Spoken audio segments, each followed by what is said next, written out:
আপনারা দেখছেন challenge 26 bulletin. একটা টিমওয়ার্ক হাসপাতাল আমরা যে যাই আমরা ডাক্তার লিখে নিই, পুরোপুরি চালায় নার্সিং স্টুডেন্ট মিডিও করে চালায়, প্রত্যেক জায়গায় এটা আমাদের আছে। আশা করি এখানে আমাদের সুন্দর সুসম্পর্ক থাকে।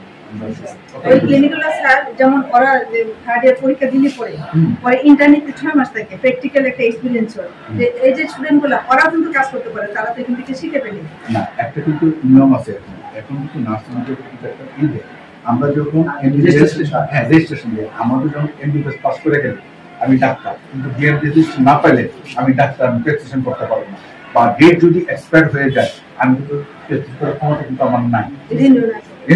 রেনু করা থাকলে, যদি আপাতত রেনু করা থাকলে কিন্তু করতে পারবো, কোনো সমস্যা কিন্তু রেজিস্ট্রেশন করে।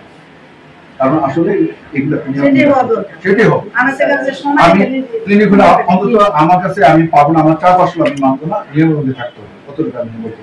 এবং আমি আগের জেলাতেও আমি ঠিক এইভাবে করে আসি, নিয়মের মধ্যে থেকে আমার কিছু চলাতে পারবে কতটুকু বলতে।